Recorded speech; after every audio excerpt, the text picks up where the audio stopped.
Hello everyone. जैसे कि आपको पता है कि DSSB TGT नेचुरल साइंस के अंदर हमारी बायोलॉजी के अंदर 21 टोटल यूनिट्स है, जिनमें से 11 यूनिट्स हमारे NCERT से दी हुई है और 10 यूनिट ऐसी है जो हमारे ग्रेजुएशन के टॉपिक से दी हुई है, जिनमें से 4 यूनिट हम कंप्लीट कर चुके हैं और हमारी जो 5th यूनिट है वो है हमारी एक्वेटिक बायोलॉजी। एक्वेटिक बायोलॉजी के अंदर उन्होंने आपको 4 सब टॉपिक्स लिख के दिए थे: aquatic biome, fresh water biology, marine biology and management of aquatic resource, जिनमें से हम क्या क्या कंप्लीट कर चुके हैं। हमारा एक्वेटिक बायोम का टॉपिक कंप्लीट हो चुका है, मेरीन बायोलॉजी कंप्लीट हो चुकी है, management of aquatic resource complete हो चुका है। आज हम स्टार्ट कर रहे हैं फ्रेश वाटर बायोलॉजी। तो फ्रेश वाटर बायोलॉजी जो टॉपिक है उसके अंदर आपको दो चीज़ों के बारे में स्टडी करनी है डेप्थ में, एक है लेक और एक है स्ट्रीम्स।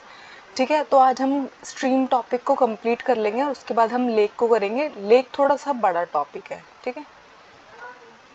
तो स्ट्रीम्स के अंदर आपको क्या क्या सब टॉपिक्स पढ़ने हैं, ठीक है। तो आपको स्ट्रीम डेवलपमेंट की डिफरेंट स्टेजेस पढ़नी है, फिजियोकेमिकल इन्वायरमेंट कैसा होता है स्ट्रीम का उसके बारे में बात करनी है थोड़ी सी, और हिल स्ट्रीम में रहने वाली जो फिशेज है उनके अंदर क्या क्या अडेप्टेशंस देखने को मिलती है इसके बारे में बात करनी है, ठीक है। तो हमें फ्रेश वाटर बायोलॉजी के अंदर दो टॉपिक्स पढ़ने थे, रिवर एंड स्ट्रीम, और स्ट्रीम के अंदर हमें 3 सब टॉपिक पढ़ने हैं, तो आज हम इसको कवर करेंगे। सबसे पहले है स्ट्रीम होती क्या है। तो ऐसी वाटर बॉडी जो अर्थ के सरफेस पे बह रही है उसको हम क्या बुलाते हैं, स्ट्रीम बुलाते हैं। बट अगर आप रिवर के कंपैरिजन में देखोगे ना तो स्ट्रीम जो होती है वो नैरो होती है, पतली होती है, ठीक है। तो स्ट्रीम जो होती है वो बनती कैसे है, तो जब है ना बारिश का बहुत ही एक्सेस वाटर आता है या फिर बहुत सारा बर्फ पिघल के नीचे गिर रहा होता है या फिर ग्राउंड वाटर सोर्स से कभी कभी बहुत ज़्यादा पानी बाहर आ जाता है, तो वो जब है ना ग्राउंड के सरफेस पे बहने लग जाता है, रन करने लग जाता है डाउन हिल, यानी कि अगर ऊपर पहाड़ी से बर्फ पिघली और वहां से वो नीचे डाउन हिल की तरफ आने लग जाती है, ठीक है, या जो रेन हुई उसकी वजह से कोई स्ट्रीम क्रिएट हो गई है और वो कंटिन्यूअसली बहने लग जाती है, तो उसको हम क्या बुलाते हैं, स्ट्रीम बुलाते हैं। रिवर के कंपैरिजन में नैरो होती है, ठीक है। तो बहुत सारी स्मॉल स्ट्रीम जब डाउन हिल से आती है तो उसको हम क्या बोलते हैं, स्मॉल स्मॉल स्ट्रीम जब पहाड़ी से नीचे गिर रही है उनको हम बोलते हैं फर्स्ट ऑर्डर स्ट्रीम। और जब फर्स्ट ऑर्डर स्ट्रीम के साथ आपस में मर्ज जाती है, यानी कि एक स्ट्रीम बह के ऊपर से आ रही थी, एक और आ रही थी, वो दोनों फर्स्ट ऑर्डर थी, जब वो दोनों आपस में मिल जाती है तो बन जाता है सेकेंड ऑर्डर स्ट्रीम। तो आपसे पूछा जा सकता है कि फर्स्ट ऑर्डर स्ट्रीम क्या होती है, सेकेंड ऑर्डर स्ट्रीम क्या होती है, और जब दो सेकेंड ऑर्डर स्ट्रीम आपस में मिल जाती है तो बन जाती है थर्ड ऑर्डर स्ट्रीम, ठीक है। इसी तरीके से क्या होता है, हमारा पूरा का पूरा डेंड्रिटिक ड्रेनेज नेटवर्क बन जाता है। डेंड्रिटिक ड्रेनेज नेटवर्क का मतलब होता है, जैसे कि देखो एक मेजर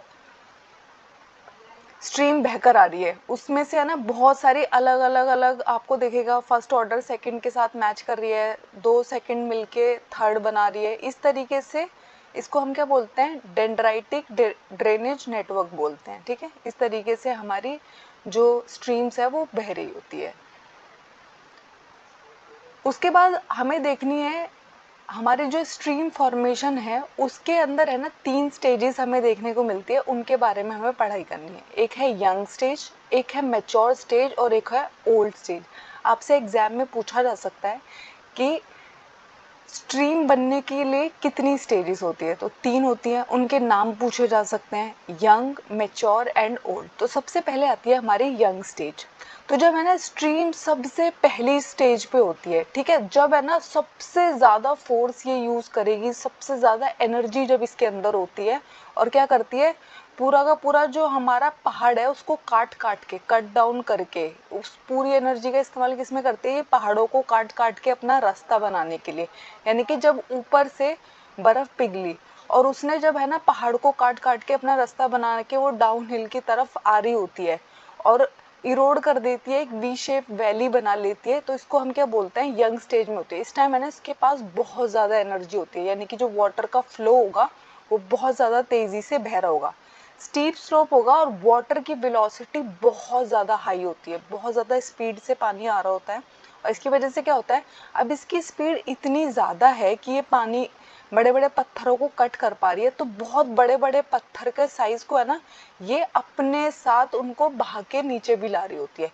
पर बहुत हार्ड जो रॉक होगा ना उसको कट नहीं कर पाएगी, यानी कि बड़े बड़े पत्थरों को तोड़ पाएगी, लेकिन बहुत हार्ड है अगर कोई रॉक, उसको ये कट नहीं कर पाती है। सबसे ज़्यादा एनर्जी किस में होती है? अब देखो सबसे यंग है, इसको अगर आप अपने आप से देखो, जब आप यंग होते हो तो आपके अंदर बहुत ज़्यादा एनर्जी होती है ना, आप कोई भी काम बहुत क्विकली कर लेते हो। लेकिन जैसे जैसे आप अपने बुढ़ापे की तरफ जा रहे होते हो वैसे आप उतना ज़्यादा काम नहीं कर पाओगे। तो ये जब अपने यंग स्टेज में होती है तो क्या करती है, बहुत ज़्यादा एनर्जी होती है, और पूरी एनर्जी को ये किस में इस्तेमाल करती है? अपने लिए रास्ता बनाने में इस्तेमाल करती है। उसके बाद आती है मैच्योर स्टेज। तो मैच्योर स्टेज के बाद होता है जब ये और नीचे पहुंच गई है, ठीक है। इसके अंदर है ना जो दूसरी दूसरी ट्रिब्यूटरीज बह रही थी या फिर ग्राउंड वाटर से और ज़्यादा पानी इसके अंदर ऐड हो जाता है। अब है ना चौड़ी हो जाती है, अभी तक ज़्यादा नैरो थी, स्पीड बहुत हाई थी, क्योंकि देखो अगर एक पतला पाइप है उसके अंदर से पानी बह रहा है तो बहुत ज़्यादा स्पीड से बहेगा, और बहुत चौड़ा पाइप है उसके अंदर से पानी इतनी स्पीड से नहीं बहता है, वेलोसिटी कम हो जाती है। तो इसकी क्या हो गई है, इसकी चौड़ाई इंक्रीज हो गई है, विड्थ इंक्रीज हो गई है, तो इसलिए वाटर वेलोसिटी जो है वो डिक्रीज हो गई है, ठीक है। स्लोप जो है इसका वो भी डिक्रीज हो गया है, तो वाटर वेलोसिटी और भी कम हो गई है।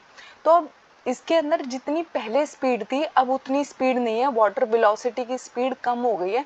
तो अब है ना ये अपने साथ बहुत बड़े बड़े पत्थर नहीं लेके आएगी, छोटे छोटे पेबल्स जिनको हम बुलाते हैं, रेत जिसको हम बुलाते हैं, उसको अपने साथ लेके आएगी।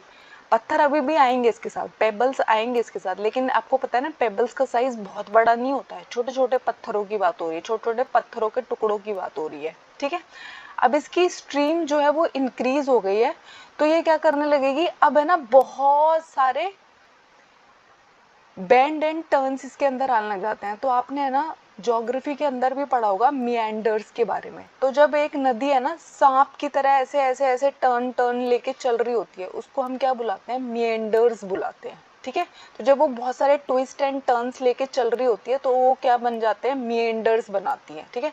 तो आपसे पूछा जा सकता है कि किस स्टेज के अंदर मिएंडर्स बनते हैं? तो मैच्योर स्टेज के अंदर मिएंडर शेप को बनाते हुए चलती है, यानी कि सांप की तरह मुड़ मुड़ के जा रही होगी, आपने देखी भी होगी ऐसे, ठीक है। उसके बाद आती है थर्ड स्टेज जिसको हम बोलते हैं ओल्ड स्टेज, ठीक है। तो जब हमारी जो स्ट्रीम है अब वो और भी ज़्यादा स्लो हो गई है, बहुत स्लो हो गई है, ठीक है। अब क्या करेगी, बहुत ज़्यादा वाइड वैली को कट करना शुरू करेगी, ठीक है, और फ्लड प्लेन में बहने लग जाती है, जो आपका मैदानी एरिया होता है ना वहां पर बहना शुरू कर देती है अब, ठीक है। वाटर वेलोसिटी और डिक्रीज हो जाएगी, तो अब क्या करेगी, और भी छोटे पार्टिकल को कैरी करेगी, अब पेबल्स भी कैरी नहीं कर पाएगी, इसकी स्पीड जो है वो बहुत कम हो गई है। और अब क्या होगा, ये कैरी करेगी सिल्ट को। आपको पता है सैंड से जो छोटा साइज होता है पार्टिकल्स का उसको हम क्या बुलाते हैं? सिल्ट बुलाते हैं, ठीक है। उसके बाद है ना अब जो मिएंडर्स बना रही थी मैच्योर स्टेज से बड़े बड़े मिएंडर्स अब बनाएगी, और इसकी वजह से ही एक फॉर्मेशन हो जाता है जिसको हम बोलते हैं ऑक्सबो लेक। तो आपने बहुत बार सुना होगा कि ऑक्सबो लेक के बारे में। तो ऑक्सबो लेक ऐसी लेक होती है जैसे एक बहुत बड़ी रिवर वहां से बह रही थी, और वो मिएंडर्स बनाते बनाते चल रही थी, और अचानक से है ना उसने उस वाले मिएंडर की तरफ बहना बंद कर दिया, तो एक पूरी अलग वाटर बॉडी कट जाती है जिसको हम क्या बोलते हैं? ऑक्सबो लेक बोलते हैं। और इसकी जो शेप होती है ना, जो हमारा ऑक्स होता है उसके पैर के निशान की तरह होती है, इसलिए इसको हॉर्स शू लेक भी बोलते हैं, ठीक है, ऑक्सबो लेक भी बोलते हैं। तो ये किसकी वजह से बनती है? मिएंडर्स की वजह से बनती है, ठीक है। ओल्डर स्टेज उसके बाद है ना कहाँ चल देगी? सी में गिरने के लिए चल देगी, और आपको पता है इसको हम क्या बोलते हैं? माउथ ऑफ स्ट्रीम बोलते हैं। और जब आप है ना सी में गिरने वाले हो तो उससे उस वहाँ पे जब मिक्सिंग हो रही होती है उसको हम क्या बुलाते हैं? एस्चुरी बुलाते हैं। जब फ्रेश वाटर और मेरीन वाटर आपस में मिक्स करते हैं, इंटर मिक्सिंग हो रही होती है, तो उस प्लेस को हम क्या बुलाते हैं? एस्चुरी कहते हैं उसको, नदी का मुहाना भी कहते हैं, माउथ ऑफ द रिवर भी कहते हैं, ठीक है। तो ओल्डर स्टेज जो होती है वो एंटर करती है सी के अंदर। सबसे हाई स्पीड होगी इसकी यंग एज में, मैच्योर एज में मिएंडर्स बनाना शुरू करती है, ओल्ड स्टेज में मिएंडर्स की वजह से ऑक्सबो लेक भी बना देती है। मिएंडर्स यहाँ पे बड़े होंगे, ओल्ड स्टेज में सबसे बड़े मिएंडर्स बनाएगी। उसके बाद आता है फिजियोकेमिकल आपको स्ट्रीम के बारे में पता है, तो विड्थ जो होती है, तो जैसे जैसे जितनी ज़्यादा विड्थ हो जाएगी, ठीक है, जितनी ज़्यादा चौड़ाई बढ़ती जाएगी तो ज़्यादा से ज़्यादा पानी बह सकता है। अगर कोई चीज़ पतली है तो उसके अंदर से कम पानी बह के जा सकता है, वेलोसिटी तो हाई रहती है उसकी, लेकिन पानी कम बहता है। तो क्या होगा, जैसे जैसे चौड़ाई बढ़ती है वैसे वैसे ज़्यादा पानी बढ़ सकता है। अगर आप टेम्परेचर रेंज देखोगे ना, तो डेली बेसिस पे ना 5 डिग्री का आपको फ्लक्चुएशन देखने को मिलेगा। सुबह के टाइम पे अलग टेम्परेचर रहेगा, ठीक है, शाम के टाइम पे अलग टेम्परेचर रहेगा। जब है ना नदी, जब है ना हमारी स्ट्रीम ऊपर से बह के नीचे आ रही है डाउन स्ट्रीम में, तो वहाँ पे क्या होगा, हाई टेम्परेचर देखने को मिलेगा। पीएच जो होता है वो दिन के टाइम पे हाई देखने को मिलता है। और जैसे ही आप डाउन स्ट्रीम आओगे तो इलेक्ट्रिकल कंडक्टिविटी जो है वो भी इंक्रीज हो जाती है। उसके बाद आता है अडेप्टेशंस, क्या क्या देखने को मिलती है हिल स्ट्रीम फिशेज में। तो आपको पता है स्ट्रीम के अंदर है ना पानी बहुत ज़्यादा तेज़ी से बह रहा है, एक तो बहुत ज़्यादा पानी बह रहा है और बहुत तेज़ी से बह रहा है। तो उसके अलावा क्या होता है, अब जो हमारी स्ट्रीम्स है वो बहुत ज़्यादा डीप नहीं होती है, जैसे हमारे सी बहुत डीप होते हैं, तो इसलिए ना बहुत अच्छे से लाइट इंटेंसिटी हाई होती है, यानी कि लाइट आराम से पेनिट्रेट कर सकती है हमारी स्ट्रीम्स के अंदर, क्योंकि वो बहुत गहरी नहीं होती है। ऑक्सीजन का लेवल बहुत हाई होता है, ठीक है, हमारी जो स्ट्रीम्स होती है, रिवर्स होती है, उनके अंदर हाई ऑक्सीजन लेवल होता है। आपको पता है रिवर के अंदर हमारी एल्गी भी ग्रो कर रही होती है, क्योंकि इतनी ज़्यादा लाइट है तो वहाँ पे फाइटोप्लैंक्टन्स आराम से फोटोसिंथेसिस कर रहे होते हैं।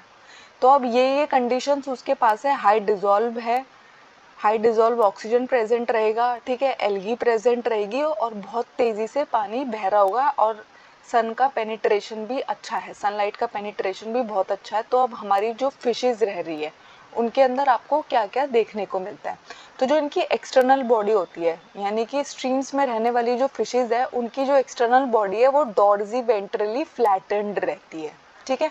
उसके अलावा जो उनका सर होता है वो छोटा होता है और सेमी सर्कुलर होता है। शेप अगर आप देखोगे तो सेमी सर्कुलर है, और साइज देखोगे तो हेड जो है वो स्मॉल है, ठीक है। स्मॉल साइज के क्रिएचर्स आपको ज़्यादा, फिशेज आपको ज़्यादा देखने को मिलेगी, ठीक है, रिवर के अंदर की बात हो रही है। माउथ जो प्रेजेंट होता है वो वेंट्रल साइड पे प्रेजेंट रहेगा। लिप्स जो होते हैं, इन फिशेस के जो लिप्स होते हैं वो इस तरीके से मॉडिफाइड है जो उसकी किस में हेल्प करेंगे, सकर शेप में, यानी कि उसके जो लिप्स है वो सक कर पाए, अच्छे से किसी भी चीज़ को सक कर पाए, इस वाली तरीके से अडेप्टेड है, जो उनकी किसमें मदद करते हैं, अडहेशन में मदद करते हैं। बहुत ही तेजी से पानी बह रहा होगा तो उनको है ना कोई जगह पे रुकना पड़ेगा ना किसी सबस्ट्रेटम से वो अटैच करने की कोशिश करेंगे, अपने आप को होल्ड करने की कोशिश करेंगे, तो उसमें उनके लिप्स उनकी मदद कर रहे होते हैं। आई का जो साइज होता है वो छोटा होता है, ठीक है, और अपर सरफेस की तरफ ज़्यादा रहती है, यानी कि आपकी जो आंखें देखने को मिलेगी आपको फिशेस के अंदर, उनका साइज जो है वो छोटा रहेगा और अपर सरफेस की तरफ ज़्यादा पुश्ड रहती हैं आईज फिश के अंदर। उसके बाद जो आपके गिल स्लिट्स है, आपको पता है जो फिश होती है उसके जो रेस्पिरेटरी ऑर्गन होता है उसको हम क्या बुलाते हैं, गिल्स बुलाते हैं, ठीक है। गिल्स किस चीज़ में मदद करते हैं, जो हमारी वाटर बॉडीज है उनके अंदर जो डिजॉल्व ऑक्सीजन रहता है उसको यूज अप करने में हमारी हेल्प करते हैं गिल्स, ठीक है। तो गिल स्लिट जो होंगे वो रिड्यूस होंगे और साइड्स में प्रेजेंट होंगे, क्योंकि यहाँ पे जो डिजॉल्व ऑक्सीजन है उसका लेवल बहुत हाई है, कोई कमी नहीं हो रही होती है डिजॉल्व ऑक्सीजन की, तो गिल स्लिट्स बहुत कम ही प्रेजेंट होते हैं। स्मॉल स्मॉल स्केल्स आपको दिखाई देंगे, आपको पता है ना हमारे फिशेस के ऊपर स्केल्स प्रेजेंट होते हैं, तो स्मॉल स्केल्स प्रेजेंट रहेंगे। पेयर्ड फिन्स प्रेजेंट रहेंगे जो इनकी किस में मदद करेंगे, फिर से अडहेशन में मदद करेंगे, लोकोमोशन में मदद करेंगे, मूवमेंट में हेल्प करते हैं ना फिन्स जो होते हैं, फिश के पास जो फिन्स होते हैं वो उसकी लोकोमोशन में हेल्प करते हैं, मूवमेंट में हेल्प करते हैं, ठीक है। उसके बाद जो कॉर्डल फिन और पेंडिकल होगा वो लंबे होते हैं और पतले होते हैं, तो वो है ना फास्ट फ्लोइंग वाटर में है ना उसकी मूवमेंट में हेल्प करते हैं, ठीक है। कोई भी चीज़ अगर नैरो है, लंबी है, तो वो आराम से फास्टली ट्रैवल करके जा पाएगी, ठीक है। उसके बाद जो जॉ होते हैं उनमें बहुत स्ट्रेंथ होती है, ठीक है, और उनकी एजेस जो है, उनके जॉज की जो एजेस है वो बहुत ज़्यादा शार्प है, आराम से कट कर पाते हैं, यानी कि अगर उन्हें कोई भी मीट प्रोडक्ट मिला जिसको उन्हें खाना है तो बहुत आराम से उसको वो फाड़ के खा जाएंगे, क्योंकि उनकी जो एजेस है, जॉज की जो स्ट्रेंथ है वो बहुत हाई है। हिल स्ट्रीम फिशेस की बात हो रही है ये। Thank you. आई होप आपको इसमें कोई डाउट नहीं है। अगर कोई डाउट है मुझे कमेंट्स में ज़रूर बताइएगा। इससे पहले हम बायोलॉजी की 4 यूनिट विद एमसीक्यू कंप्लीट कर चुके हैं और मैंने मैन मेड मटेरियल के ऊपर भी आपका लेक्चर केमिस्ट्री में अपलोड कर दिया है। अब आपको उसके लिए मल्टीपल सोर्सेज देखने की ज़रूरत नहीं पड़ेगी। आई होप आपको ये क्लास पसंद आई होगी। हमारे चैनल को लाइक कीजिएगा, शेयर कीजिएगा, सब्सक्राइब कीजिएगा। Thank you.